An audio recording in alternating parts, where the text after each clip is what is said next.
Well, good afternoon, everybody, and welcome to today's WEConnect International webinar. My name is Maggie Berry, and I'm the Executive Director for WEConnect International in Europe, and I'm delighted that you have joined us for today's webinar, The Art of C-Suite Aikido, Transforming the Destructive Energy of Conflict. Our presenter today is Ishreen Bradley. She is Chief Inspiration Officer at Equality Pioneers, a WEConnect International Certified Women's Business Enterprise, and she is a passionate pioneer of parity at work.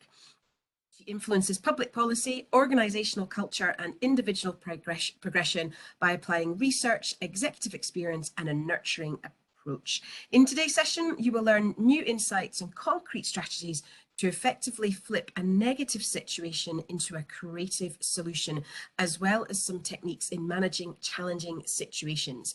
To keep background noise to minimum, participants will be on mute, so please use the chat functionality to ask any questions you might have, and there'll be time for discussions and questions as we're going along. Ishreen is probably going to talk for about 40 to 45 minutes, and the session is being recorded, so you will be able to listen back to it again. So Ishreen, thank you so much for presenting for us today. It's over to you, and the floor is yours. Thank you very much. Thank you, Maggie. Thank you for the opportunity of sharing some of my work with everybody at WEConnect Europe. So I'm really delighted to be leading this webinar today, The Art of C-Suite Aikido. And I'm really pleased that some of you have already told us what you'd like to gain from the webinar, and we're going to try and address that. So one of the points, for example, was how to manage emotions during conflict. That's absolutely something we're going to be looking at. And then somebody else said, I found that some conflict is triggered by the way we say something and how others infer or assume things that you hadn't intended. This must be about how inadvertently we express ourselves and all the baggage that others bring to the table. How do you deal with that? So that is the question we're setting out to answer today. Let's get straight to it. So the purpose of today is that we explore typical sources of conflict at work and how different people respond to them. We're going to identify how conflict is typically handled at work and the consequences of different conflict energies and behaviors. And we're going to learn strategies to create a positive outcome from the energy that's generated by that conflict. So before we get into the meat of that, I'd like you to just take a moment to think about how you handle conflict. So if you could think about a specific challenging situation that you're currently dealing with at work. I'll give you a few moments to think about that. Just identify something that's quite challenging right now, or that you're concerned about that's coming up, which could be even more useful. Or if you don't have anything like that, maybe something from the recent past that you had to deal with and you wish you'd handled differently. Okay, so I'm going to ask you a few questions now about that situation. And the question is basically 5 different ways that you could react to that conflict situation, or that you did react to that conflict situation, right? So the first is, are you someone who doesn't speak up even though you're not happy? And if you're someone like that, you might see the woman in this picture would represent the kind of energy and expression that you might have. So if that's the way you would typically respond in a conflict situation, and the way that you responded or plan to respond in this situation that you're currently thinking about, can you do me a favor and please type 1 in the chat box? Okay. Now, there's another way of responding. If you're someone who willingly gives them what they want, because it just seems really important to them, the energy would be something like this in the picture on the bottom right hand of the screen. If you would typically respond like that, and if you responded like that in the conflict situation that you're thinking about, could you please type 2 in the chat box? There's a third way, which is that you do stand for what you believe is right when you start the the situation. When you get into the situation, when you begin your conversations, you know what the right thing is and you stand for that. But as conversations go on, you look at what each party can give up in order to close down the situation and move forward. And the energy around that would be something like the expression on this woman's face here in the middle of the screen. And if that's how you would typically respond, would you please type 3 in the chat box?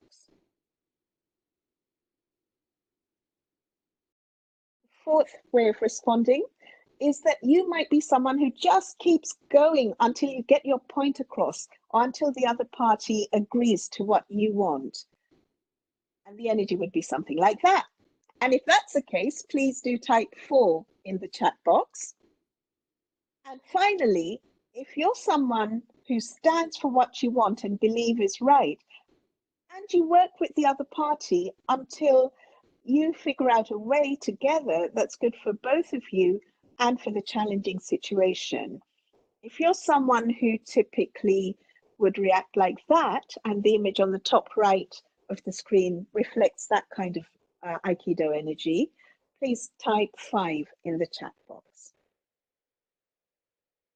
Thank you. So Maggie, I know you're looking at the chat box. Do you know which one have most people gone for? I've got definitely a 3. Definitely. Got a question about, do you react to different conflict differently depending on where you are, like at home or in the work, or are we just talking about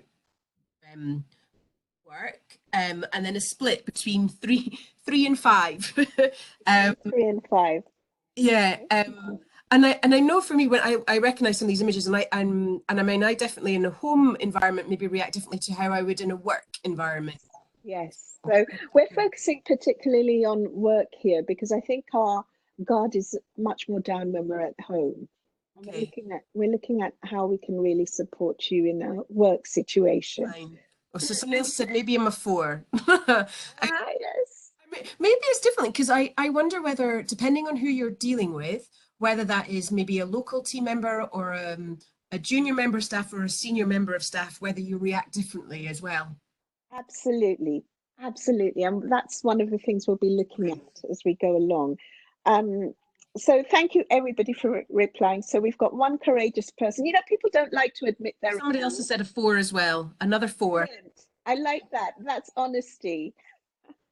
That's because a lot of people feel ashamed of saying 4, but there are times when a 4 type of reaction is absolutely the right thing. And we'll be covering that in a moment. So look, what we can see from these images is that conflict can create a lot of different types of energy. And whether that kind of energy causes a disintegration in the communication, or whether that's channeled constructively, that's completely in your control and by your response.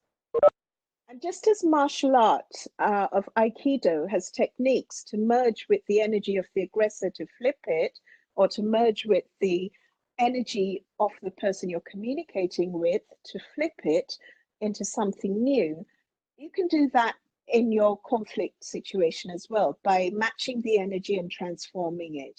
And in this webinar, we're going to look at some concrete strategies for you to transform any conflict situation into a powerful tool of creativity.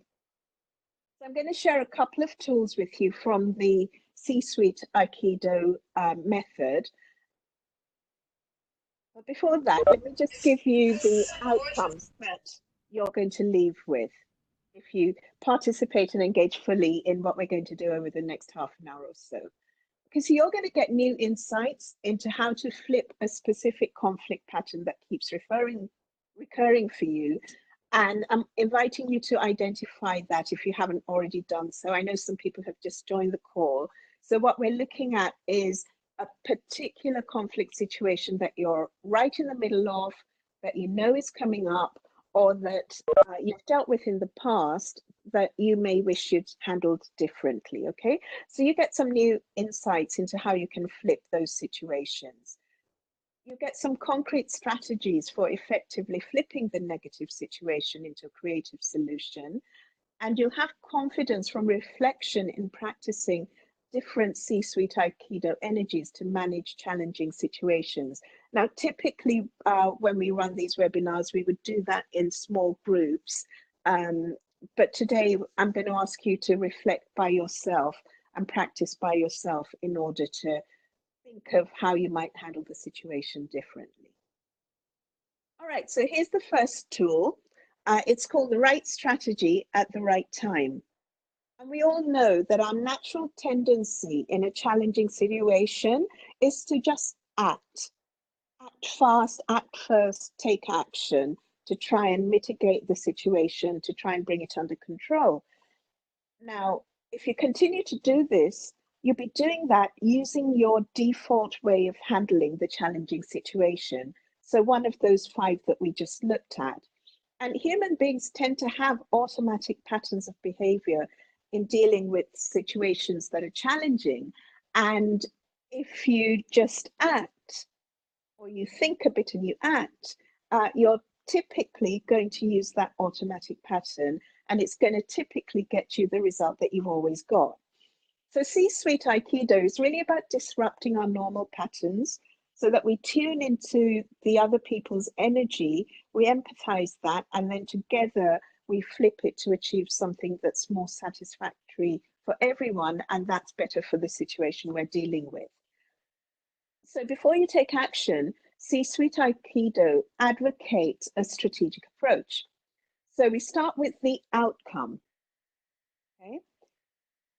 We look at the outcome you want to achieve, then we look at the context in which the challenging situation is occurring, the people involved, and most of all, yourself. So I'm going to talk you through that process.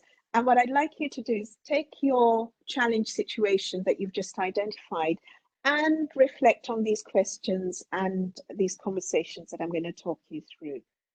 So as I said, the first question is, what's the outcome you seek? It could be making sure that your side of the argument is accepted, typically using a 4 type of energy that we just looked at, or it could be having the negative emotions from the conflict situation dissipate so that you can build a more positive climate for continuing to work with somebody or with a team or with a part of an organization. So what I'd like you to think about right now is, once you make this intervention, once you apply this C-Suite Aikido, how will things be different once it's successful? What will success look like? And how will you know that you've accomplished something that you and the people you're concerned about are satisfied with? And how will you measure that? So I'm going to repeat those questions again. So what will success look like once you've taken the next action? How will things be different? How will you know that it's been successful? And how will you measure that? Okay, so then let's move on to context. So context is really appreciating that there are almost always factors in the context that will contribute to conflict. It could be a change in the organization, it could be some external commercial pressures or regulation.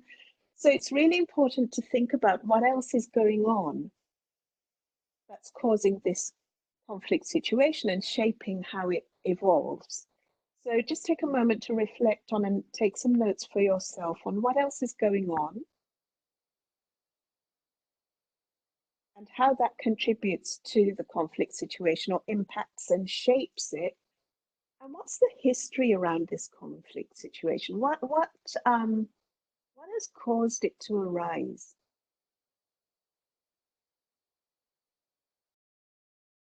And the next thing we want to look at then are the people involved, right? Since conflict involves people, we always want to look at who's involved. So just make a note for yourself about who are the key people that you need to influence to get things done. Just make a list of who are the key people you need to influence to get things done. And think about their views. What do they care about? How did they understand things? What are their views on the situation? What do they want to accomplish? And which of their needs are not being met? It's also useful to look at what's the energy that they bring to this situation and what could have triggered that energy. Now, I know I'm going through this quite quickly, but Maggie has recorded this. So if you want to listen to it again and review these questions, you'll be able to do that. So let's move on to self. This is the most critical area to consider, ourselves. So generally, around a conflict situation, some of our emotions get triggered, and that causes a kind of energy. So first of all, look at what is it that triggered those emotions in you? What if your personal needs and your professional needs were not being met, that this energy got created? And once you've acknowledged that, just look at what motivates you in this situation. Do you have any biases or filters that could impact your effectiveness? And is there something you need help with in order to really move yourself forward to act productively in this situation? Is there anything you need help with? Is there somebody you need to talk to? Are there some barriers? Are there some opinions that you have that you just can't shift? What do you need help with in order to progress and have this conflict situation transformed using the Aikido tools? Now, when you examine all of this, you will see that there are elements that are relevant as you work towards resolving a difficult situation, and you'll identify information that will impact the course of action that you choose to follow. And once you've got all that information, you can start to think about, okay, so what are the best actions to take? And you'll be doing that from a thought through process that accounts for not just the intellectual, but also the energetics and the emotions, so that the actions you take actually have a chance of success. That's the first tool. So hold those thoughts, and we're going to move on to the second tool here. And this tool is really about how you then transform the conflict energy. Now, these axes that you see on the screen here, you might be familiar with. They're actually the same axes as Thomas Kilmann uses in his conflict mode model. So on the vertical, you'll see assertiveness, ranging from someone who's unassertive to assertive. And this is all about people caring for their own concerns and what matters to them. Across the horizontal, you see cooperativeness, and that goes from uncooperative to cooperative. And this is where a person is more concerned with the other person. Yeah, so more thinking about the other's needs. All right, and you will probably recognize these pictures from earlier in the webinar. And in Kilmann's model, this kind of response to a difficult situation would be called avoiding. But you can see from the lady's face that she's nothing like really avoiding, right? She's not happy, and that not happiness will come out at some point, and it'll cause problems, right? Because we can't contain those energies unless we transform them somehow. So a person who takes an avoiding strategy will not pursue their own concerns or the other person's concerns. They'll just shut it down. They won't address the conflict situation, and they might sidestep it, they might postpone it for another time, or they might fully withdraw. But you can be sure that at some time in the future, that's going to come back to the man who thinks he's got his way there and is pondering about what he'll do next. Okay, the next energy we looked at was the accommodating energy, and you can see, you know, she really cares. She's giving, they both care, you know, they're giving to each other like that. So the accommodating energy is more about self-sacrifice. It's about selfless generosity. Could even call it charity. It's where you obey or you yield when you want to support the other person. And you would use this kind of energy when it's more important to the other person than you. It doesn't cost you anything and it makes them happy. When you would not use this kind of energy is when you've got important information that impacts a situation or when your needs really matter. Okay, so that's the accommodating energy. Then in the middle of the box, you have the compromising energy, and kind of like an intermediate. It's a bit like Theresa May's Brexit, right? You kind of mutually accept something, it's partially satisfying to everybody. You don't like it, but you can live with it. You kind of split the difference and you exchange some concessions. So you would use this kind of energy when you're short of time and you need to close the deal quickly, all right? Or there's a time bound to it and you've got to reach a conclusion. So that's when you'd use the compromising energy. The competing energy. So this is all about power and pursuing your own concerns using whatever power seems appropriate so that you win your position. You're standing up for your rights, you're defending the correct position, and you keep going till you win. Okay, and as I said, many people think this is not a great energy to use, but it's really important energy to use where safety is concerned or where you're actually in a position of more information and you know something's coming ahead that people need to listen to, right?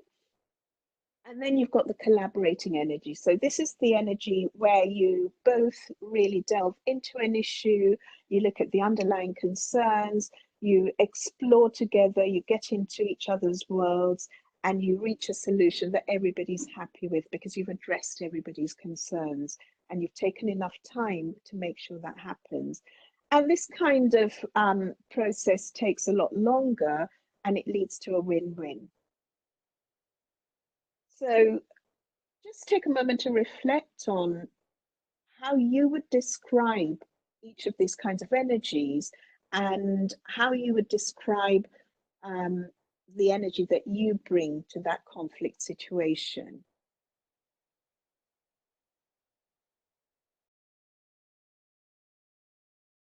And you'll find that the questions I asked you earlier fit in to these 5 modes, right? So if you were someone who doesn't speak up, even though you're not happy, you typically would use an avoiding energy. If you willingly give them what they want because it seems really important to them, you'd be using an accommodating energy. If you stand up for what you believe in is right at the beginning of the situation, but then look at what each party can give up in order to move forward because you're running out of time, for example, that's a compromising energy. If you keep going until you get your point across or until the other party gives in so that you get your own way, that's a competing energy. And if you stand for what you want or believe is right, but work with the other party until you work out a way that's good for both of you and for the challenge situation, then that's a collaborating energy. So just take a moment to think about which conflict situation, with your conflict situation, what would it be like if you took a different approach? So if you've got this conflict situation and you want to resolve it, given tool 1 and the thinking we went through there, and I know we did it really quickly, and then thinking about these different energies, what would it be like if you used a different energy? And what might help you with that is to think about what energy is the other person or the other people bringing to this situation. So once you know what energy they're bringing, can you empathize with that energy? Can you empathize with what they're dealing with? And look at which of these strategies they're using. And look at which of the energies you can most bring to this conversation to help move it forward. Just see if you can visualize that. As I said, typically we would be in smaller breakout rooms and you'd be having conversations with each other to work through this. But for today, just see if you can visualize and role play in your mind how it might go if you really understood where the other person was coming from and chose a different energy from the one you've used before. So that gives you a taste of some of the tools that you can use in the C-Suite Aikido toolkit. And I'm just going to summarize the key points here that I'd like you to take away and think about. So the first is to accept that conflict or challenge is a natural occurrence. Many people avoid it, and that's not terribly useful because it gets in the way of creative thinking, creative challenge. So engaging in conflict is actually a positive thing. Accept that any challenge situation has at least three players. There's you, there are the other people involved, could be one person, could be a team, could be a group, you know. So accept that they exist and they have their own energies. And then the third piece is the situation and the issue that you're dealing with. And what's productive when you're dealing with conflict is to be tough on the situation and the issue, but not on the people. Very often we start using quite personal language, or we say something about the situation, and we're not really trying to attack a person, but we say it in a way that the other person feels under attack or becomes defensive. So practice being tough on the issue, bring the energy that you need to transform to the issue and not on the people. Start to think about your automatic conflict energy. Look at when it works, when it's useful, and when it doesn't work. And when it doesn't work, think about what that's cost you in the past. Okay? And practice flipping to the most appropriate conflict energy for the situation that you're working with and applying the right strategy at the right time. So that's what I wanted to share with you. I'd like to show you a short video now about some other strategies that you might like to think about.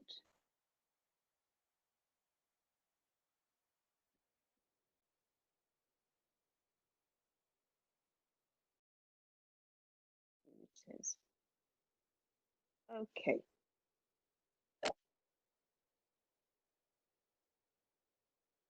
Did you know that you have all the resources that you need for confidence and success within yourself? I know that sounds crazy because we're so used to hearing about fake it till you make it. And while that's important, I'm going to share 3 foundational exercises with you that'll revolutionize the way you show up in any situation, whether that's stepping into a meeting or onto a stage. So what is the secret sauce of authentic you? It's unashamed. The first foundational mindset is to understand yourself and how to communicate effectively with anyone. The big idea here is that we have differences in the way we perceive and process information. And that's important because by understanding the differences, we can adjust, empathize, and be constructive in finding solutions. So rather than coming to a standstill when conflict arises, we can create something better, a win-win solution for everybody involved. The second foundational mindset is to harness the power of your self-talk. The main thing to understand here is to learn how to quieten it down and make it work for you rather than against you. The voice inside our heads is the one constant in our lives. Whether it sounds like your mother, your father, your grade 5 teacher, or your inner child, it drives you to success or to failure. When you learn how to harness the power of that inner voice, you can use it to drive your success. The third foundational mindset is in maximizing your difference value, to know and be known as the authentic you. And this is key because being the real you, you'll be able to walk into work every day with a bounce in your step, feeling good about yourself and who you are and excited about what you have to offer. You know that you're the right person and you're able to demonstrate that you're capable of opening up opportunities to achieve everything you want at work. And what's more, you have a full and balanced life outside of work where everything is managed in partnership with the people around you. Now, I know what you're thinking. You just don't have the time to spend on another course. Well, the tricky thing for you is that for you to get the next level of success, you'll have to invest in yourself with time and money and intention. So I've created a program called Authentic You to be as streamlined as you want and need it to be, with all the resources in one place so you can learn, process and get the support you want. And I, as your executive coach, have researched, processed and literally written the book on being the authentic you. And I'll be there every step of the way, championing your success. Through our work together, you'll learn to manage situations in new ways that energize you and that deliver the results that you never thought possible. So what I've done is I've made it easy for you to jump right in with the very first lesson. If you click on this link, you can join today. I'm Ishreen Bradley, and I can't wait to see you on the inside. Have a great day.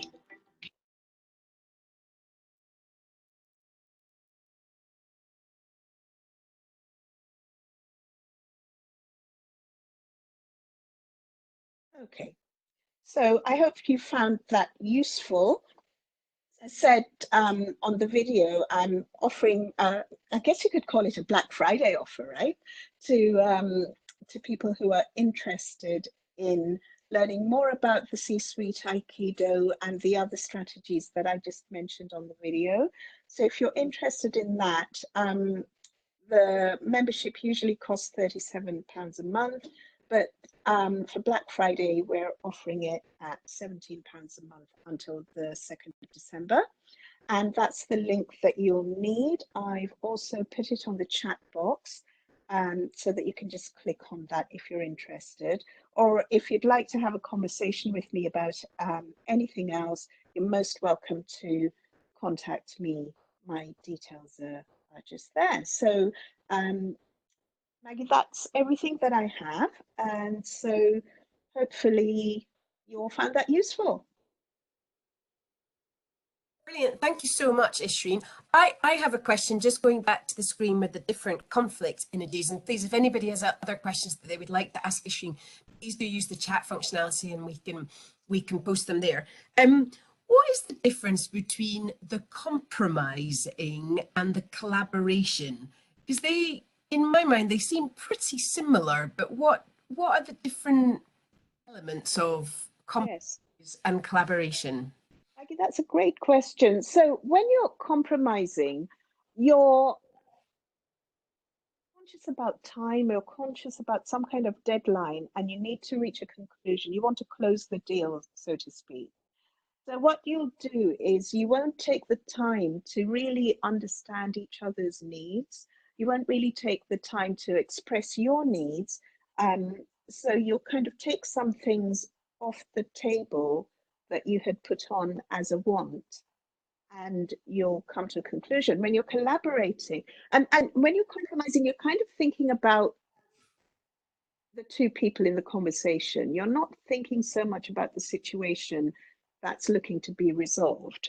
So your interest is in getting it done within a certain time frame. Whereas if you're collaborating, you give it the time it needs. You're looking for a win-win.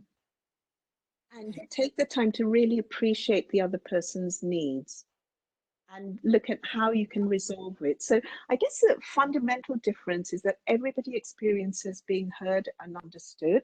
So energetically, it's easier to move to work out what's the best way. And your focus is actually on the situation itself rather than what I want. Interesting. Okay. And WeConnect International as an organisation, just by the very nature, we're a very virtual organisation. Our teams are based, in lots of different locations, and we're not often together in the same space. Have you got any tips around how you take these techniques, but when you're not in the same room as somebody, but in a virtual situation? Yes, you need to listen a lot more keenly. Um, Emotions and energies communicate by the tone and the pitch and the pace of somebody's conversation. So if you listen keenly to not just the words they're saying, but how they're saying it, and try to understand which of these five energies they're coming from, and then you can consciously take a breath and bring the energy that you feel will help it to shift. Okay. Okay, and then I've got one more personal question from my side of things, but please, if anybody has any other questions that you'd like to ask Ishreen, please do use the chat function. Is there any information, or do you have any insight into the split, male female, between the behaviors that men and women Yes. exhibit? Yes. So mostly when we're thinking about ourselves, men are more likely, I don't have exact data for this, but I have qualitative information. Men are more likely to go towards competing, and women are more likely to go towards avoiding. Okay, interesting. And I know that's general. I just wondered because if men and women react differently. Okay, thank you. So I've got a question around interesting. What is the best way to get everyone to admit there is conflict in the first place? I.e., when everyone is maybe more in denial rather than kind of accepting that there maybe are some issues that need to be dealt with. Yeah, so that's where you really want to look at the energy. So if you use the two tools that I shared with you today, you want to really get into their world. So they're not going to admit it, but you'll find a way to match their energy and acknowledge what they are saying and almost kind of accept their point of view. And then you can start asking questions that'll open them up. Because what you'll have done is you'll have used your Aikido approach to reduce their defensiveness. So I don't know if you all are familiar with Aikido. You can watch some videos perhaps, but the philosophy is very much rather than, if you imagine, do me a favor, just try this exercise, okay? So put your two hands together and then really push. Okay? Really push both hands towards each other. And you'll notice that nothing actually moves forward. Everything just gets stuck, right? So if you try to confront the situation and try to get people to admit that there's conflict, that's what you'll find happens, is that things just get stuck. Now put your two hands together and make your left hand really soft and push from your right hand.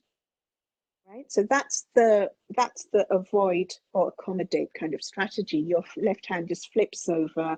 There's no satisfaction for either party because essentially there's no satisfaction in having one and the other party's just conceded and given in.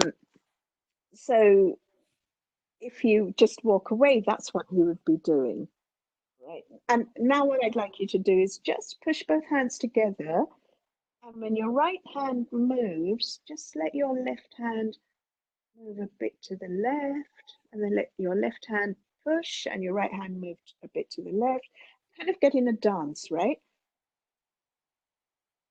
That's what we mean by using C-Suite Aikido energy.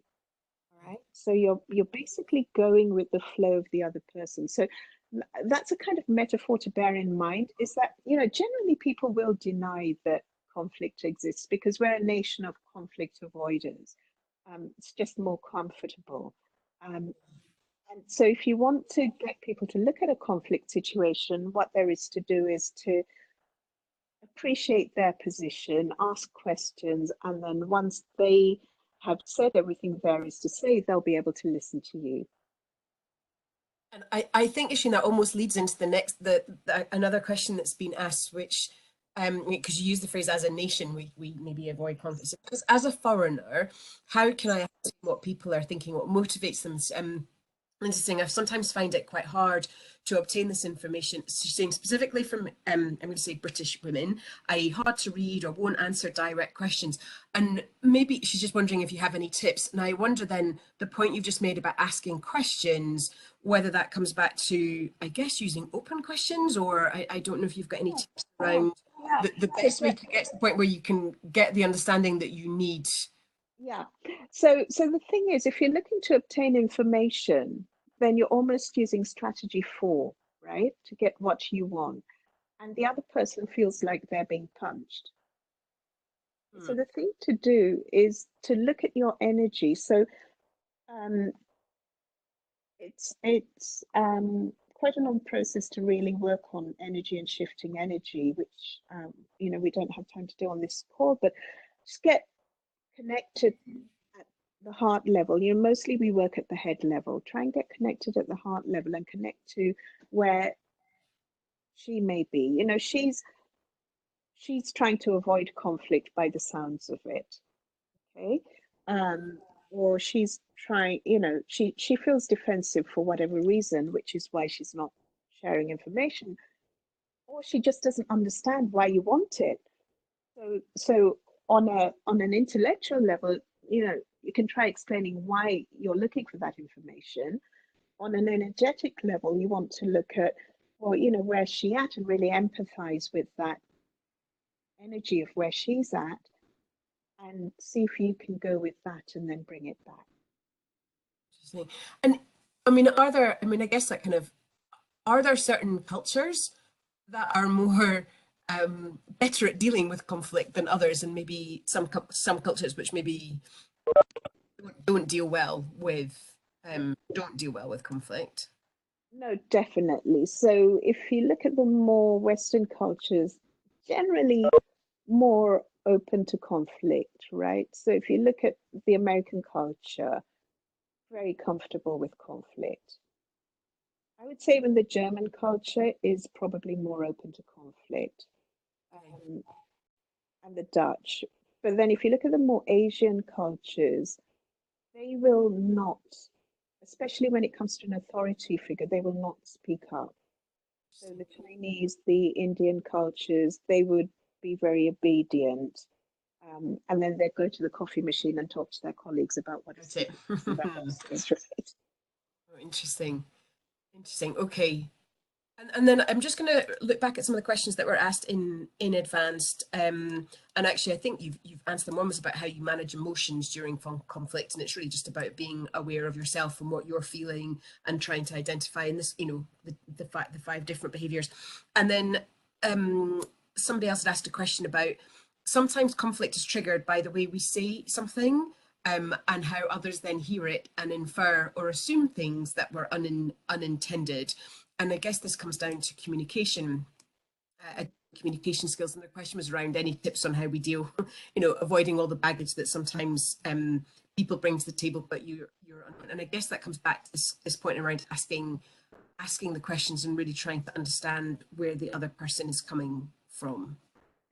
Where they're coming from, what you want to accomplish, and then really applying the first tool that I shared. I think that would support, you know, just really also understanding the context. Yeah. Super. Well, I mean, this is great. I mean, I'd like to think that you don't have to deal with conflict too much on a day-to-day basis, but I know in certain organizations that you know, it's part and parcel of day to day. So let me see if there's any more. I think it's gone. Let me just read. So if the conflict situation involves a group and I am in the minority in terms of my stand on how to resolve it, more because others are not willing to make a stand rather than not agreeing with my solution, how do I encourage the others to engage, or it's never going to be solved? So that's just a bit of a question around, so if there's a group situation, and then there's somebody in the minority in terms of we've got an idea about how to do it, others aren't really willing to do anything, it sounds like. How is there any way to encourage others to engage in the conflict, I guess, to come up with a solution? Yeah, so I think the first step is really to have one-to-ones with the members of the group, because the group is only a group because a of a group of individuals, right? So the first thing I would do in that situation is really apply the C-Suite Aikido tools with the individuals informally, and then see if really understand where they're coming from, and then see if you can share with them where you're coming from, and use the collaborate approach to see the collaborate energy to see where you can get to. That's a great, interesting. And then you find when you get everybody back together, you might well have a different outcome. Interesting. So are you saying in a group situation, maybe sometimes hard to get a handle on that, but if you approach them individually, separate to maybe a meeting situation, you can get them thinking about things, and and they said good idea. Thank you very much. Brilliant. Okay. I don't see any other questions on the chat box. I know obviously this has been recorded and we're going to be able to share some resources afterwards. You also mentioned there's maybe some videos about Aikido that you might be able to share, but if there's anything else that you think would be useful for people to review, please do share them, and we'll also make sure to share the offer, as you say, your Black Friday, your Black Friday offer around people being able to come back to you to access further support from you in this space. So thank you, Maggie. No, thank you very much. So I'm gonna close it there, unless you have any final comments or top tips that you would like to share, or calls to action for people. Well, that's the let me go back here. So really, I think if you follow these steps, you'll be absolutely fine. Can you see those? Yeah. Yeah. So this is kind of your mini guide to how to handle conflict, and you've got the 2 tools, and I wish you really well with opening up conflict situations and being able to move forward. Brilliant. Thank you for the opportunity of sharing this with you. I hope it's been of value. No, thank you so much, Ishreen.